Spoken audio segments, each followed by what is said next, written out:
नमस्कार दोस्तों, स्वागत है आपका नॉलेज 231 में। आज हम आपको इतिहास की एक ऐसी घटना के बारे में बताएंगे जो इतिहास में पहले कभी नहीं हुए। 7 जुलाई सन 2017 का यह वो दिन था जब एयर कनाडा की एक flight 759 Toronto Pearson international airport Canada से उड़ान भरती है। इसमें कुल 135 पैसेंजर्स और 3 कैबिन क्रू और 2 पायलट थे, जिसमें 42 वर्षीय फर्स्ट ऑफिसर जिनको टोटल 10,000 घंटों का फ़्लाइट एक्सपीरियंस था, और वहीं 56 वर्षीय कैप्टन जिन्हें टोटल 20,000 घंटों का फ़्लाइट एक्सपीरियंस था। इस फ्लाइट को लगभग 5 घंटे 30 मिनटों में San Francisco international airport Canada land करना था। दोनों पायलट काफ़ी एक्सपीरियंस थे, जिन्होंने पहले भी कई बार सैन फ्रांसिस्को एयरपोर्ट पर प्लेन को लैंड कराया हुआ था, लेकिन आज का दिन इनके लिए बिल्कुल भी नॉर्मल नहीं था। यह आने वाले वक्त में एविएशन इंडस्ट्री के लिए एक उदाहरण बनने जा रहा था। पूरा सफ़र बिल्कुल ठीक ठाक गुजरा। जब Air Canada 759 San Francisco airport के करीब पहुंची तो एयरपोर्ट पर पहले से ही पैसेंजर से भरे 4 एयरक्राफ्ट टेक ऑफ करने के लिए अपनी बारी का इंतज़ार कर रहे थे। तभी उन्होंने नोटिस किया कि एक प्लेन लैंड करने के लिए तेज़ी से उनकी तरफ बढ़ रहा है। यह प्लेन नहीं मानो उनकी मौत हो जो उनकी तरफ तेज़ी से बढ़ रही हो। उसने ATC से लैंडिंग की परमिशन मांगी और ATC ने उसको परमिशन भी दे दी। पहले तो चारों जहाज़ों के पायलटों को लगा कि यह शायद उनकी गलतफहमी है या करीब आकर वो अपने आप को खाली रनवे के साथ अलाइन कर लेगा, लेकिन वह जैसा सोच रहे थे वैसा बिल्कुल भी नहीं था। लैंड करने वाला जहाज़ कहीं और नहीं बल्कि सीधा उन चारों से आकर टकराने वाला था। आपको यहाँ बताते चलते हैं कि सैन फ्रांसिस्को एयरपोर्ट पर टोटल 4 रनवे हैं, पर उस टाइम सिर्फ 2 ही रनवे ऑपरेट किए जा रहे थे। ये तो आपको पता ही होगा कि प्लेन को हवा के अगेंस्ट लैंड या टेक ऑफ कराया जाता है। उस दिन हवा वेस्ट से आ रही थी, इसी वजह से प्लेन को हवा के अगेंस्ट लैंड कराने के लिए इनमें से किसी एक रनवे का इस्तेमाल किया जाना था, जिनके नाम हैं 28L और 28R, यानी 28 लेफ़्ट और 28 राइट। अभी तक तो सब कुछ नॉर्मल चल रहा था, पर वह अब बिगड़ना शुरू हो गया। रनवे 28L को मेंटेनेंस के लिए बंद किया गया था और इसी वजह से उसकी लाइट्स भी ऑफ थी। ATC या एयर ट्रैफिक कंट्रोल टावर ने एयर कनाडा 759 को 7 वाले रनवे 28R पर लैंडिंग की परमिशन दे दी, क्योंकि दोनों पायलट पहले भी पर कई बार लैंड कर चुके थे। इसी वजह से वो समझ रहे थे कि उनको रनवे की 2 पैरेलल लाइट्स नज़र आएंगी, जिनमें से उनको राइट वाले रनवे पर लैंड करना है, और यहीं पर हुई उनसे पहली गलती। इन दोनों रनवेजों के साइडों पर 2 टैक्सी वेज थे, जिन पर पहले टर्मिनल से पैसेंजर बिठाने के बाद जहाज़ इन टैक्सी वेज के जरिए ही रनवे तक आते हैं।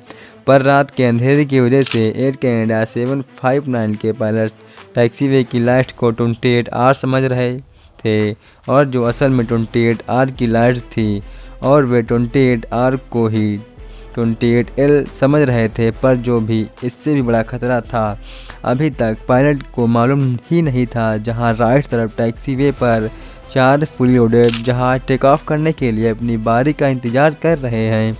उनमें पहला था यूनाइटेड एयरलाइन 1, दूसरा था फिलीपींस एयरलाइन 115, तीसरा था यूनाइटेड किंगडम फ़्लाइट 863 और चौथी थी यूनाइटेड किंगडम फ़्लाइट 116। इन चारों में टोटल 1000 से भी ज़्यादा पैसेंजर्स थे और इनमें फुल लोडेड था। रनवे 28R और टैक्सीवे के बीच सिर्फ 100 मीटर का फासला था। एयर कनाडा 759 के पायलट ने जब खुद को टैक्सीवे के साथ अलाइन कर लिया तो दूर ATC टावर में से देखने पर यह अंदाज़ा लगाना काफ़ी मुश्किल था कि वह असल में कहाँ लैंड करने जा रहे हैं। अब यह सबसे बड़ा सवाल उठता है कि रनवे का मेंटेनेंस के लिए बंद होना एक नॉर्मल बात है, तो यह बात एयर कनाडा 759 के पायलट को क्यों नहीं बताई गई, क्योंकि अगर उनको इस बात का पता होता तो यह कन्फ्यूजन होती ही नहीं। रनवे 28L के बंद होने वाली इन्फॉर्मेशन नोट्स में मेंशन की गई थी, जिसमें फ़्लाइट के टेक ऑफ और लैंडिंग से लेकर तमाम इन्फॉर्मेशन लिखी होती हैं, और हकीकत में इनमें से इम्पोर्टेंट नोट्स को पकड़ना इतना आसान नहीं होता है। इसी वजह से 28L के बंद होने वाला नोटिस पायलट से मिस हो गया। और यह थी उनकी दूसरी सबसे बड़ी गलती। एयर कनाडा 759 तेजी से रनवे यानी टैक्सीवे की तरफ बढ़ रही थी। कंट्रोल टावर ने उनको विजुअल अप्रोच से लैंड करने की परमिशन दी थी, जिसका मतलब होता है कि उनको रनवे खुद ढूंढकर प्लेन को मैनुअली रनवे से लाइनअप करना है। नॉर्मली जब मौसम ठीक होता है तो विजुअल अप्रोच की ही परमिशन दी जाती है, लेकिन पहले भी कई बार ऐसे एक्सीडेंट हो चुके हैं जिसमें पायलट विजुअल अप्रोच में सही से जज नहीं कर पाते हैं और कहीं लैंड कर बैठते हैं। इसी वजह से ज़्यादातर पायलट्स विजुअल अप्रोच के दौरान भी इंस्ट्रूमेंट गाइडेंस सिस्टम का सहारा लेते हैं। यह इंस्ट्रूमेंट गाइडेंस सिस्टम आखिरी समय तक पायलट को बताता है कि वह सही रनवे पर लैंड कर भी रहे हैं या नहीं। इस सिस्टम को एक्टिवेट करने के लिए इसमें रनवे नंबर ऐड करना पड़ता है। वैसे तो आजकल के मॉडर्न एयरक्राफ्ट खुद ही गाइडेंस सिस्टम एक्टिवेट कर लेते हैं, लेकिन यह एयर कनाडा 759 एयरबस A320 था जिसमें गाइडेंस सिस्टम को मैनुअली एक्टिवेट करना था, जो कि पायलट ने किसी वजह से नहीं किया और यह थी पायलट की तीसरी सबसे बड़ी गलती। पर आखिर पायलट एक के बाद एक गलती कर क्यों रहे थे? असल में दोनों पायलट का यह काफ़ी बड़ा दिन था। इस वक्त रात के 11:45 हो रहे थे और दोनों पायलटों ने पिछले 19 घंटों से कोई खास रेस्ट नहीं किया था। यह दोनों कैनेडियन पायलट थे और उस वक्त कैनेडियन पायलट के सटीक रूल्स भी यूएसए के मुकाबले में ज़्यादा सख्त नहीं थे। एयर कनाडा 759 के पायलट की तो ये 3 गलतियां हमने पता कर ली, लेकिन उन 4 प्लेन्स का क्या जो देख भी रहे थे कि एयर कनाडा रनवे की तरफ नहीं बल्कि टैक्सीवे की तरफ बढ़ रही है और कंट्रोल टावर को नहीं बता रहे थे। असल में सबको मालूम था कि सैन फ्रांसिस्को एयरपोर्ट पर विजुअल अप्रोच के दौरान प्लेन को थोड़ा सा राइट साइड से लाना होता है, क्योंकि अगर 28R की सीध में प्लेन आएगा तो उसको सैन फ्रांसिस्को के फस्टर सिटी के ऊपर से होकर गुजरना होगा। आबादी वाले इलाके पे नॉइज़ पोल्यूशन ना हो, इसी वजह से पायलट रनवे से करीब आकर खुद को अलाइन करते हैं। चारों पार्क जहाज़ों के पायलट के लिए यह एक नॉर्मल बात थी। इसी वजह से किसी ने भी कंट्रोल टावर को रिपोर्ट नहीं किया। पर जब एयर कनाडा का जहाज़ और ज़्यादा करीब आ गया और ख़ुद को 28R के साथ अलाइन नहीं किया तो फिलीपींस एयरलाइन के जहाज़ ने अपनी लैंडिंग लाइन्स ऑन कर दी ताकि लैंड करने वाले प्लेन को नज़र आ सके कि यहाँ पर पहले से ही प्लेन्स खड़े हैं। उधर एयर कनाडा 759 के पायलट को टैक्सीवे पर, जिसको वह 28R समझ रहे थे, कुछ और दोनों पायलटों को कुछ ठीक नहीं लगा तो उन्होंने फ़ौरन कंट्रोल टावर को एक रेडियो मैसेज किया। And Tower, just want to confirm this Air Canada 759, we see some lights on the runway there. Runway, can you confirm we're clear to land? 759 confirms clear to land, runway 28 right, there is no one on 28 right, flight view. या जिसके बाद control tower ने उसी वक्त उनको reply किया कि 28R पर कोई नहीं है और वो बिल्कुल खाली पड़ा है, आपको लैंड करने की परमिशन है। असल में कंट्रोल टावर को भी नहीं पता था कि वह 28R पर नहीं बल्कि टैक्सीवे पर लैंड करने वाले हैं। नॉर्मली इस सिचुएशन के लिए एक और कंट्रोल भी होता है जो ग्राउंड पर ट्रैफिक को मॉनिटर करता है, लेकिन यह रात का वह वक्त था जब ट्रैफिक इतनी ज़्यादा नहीं थी। इसी वजह से सिर्फ एक ही कंट्रोलर यह सब कुछ मैनेज कर रहा था।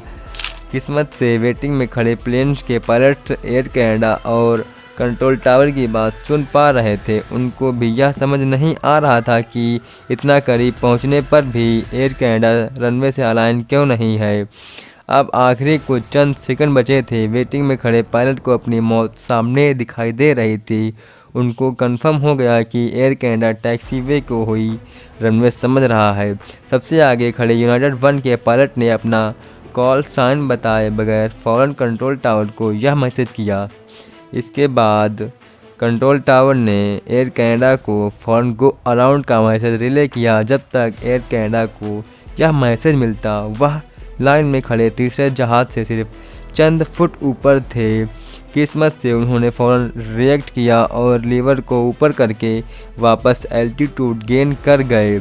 यहाँ पर सिर्फ 1 और सेकंड का डिले होता तो अभी जो आपने देखा यह एविएशन हिस्ट्री में सबसे बड़ा हादसा कहलाया जाता। 1000 पैसेंजर्स पार्क प्लेन में बैठे थे और 135 पैसेंजर्स एयर कनाडा में।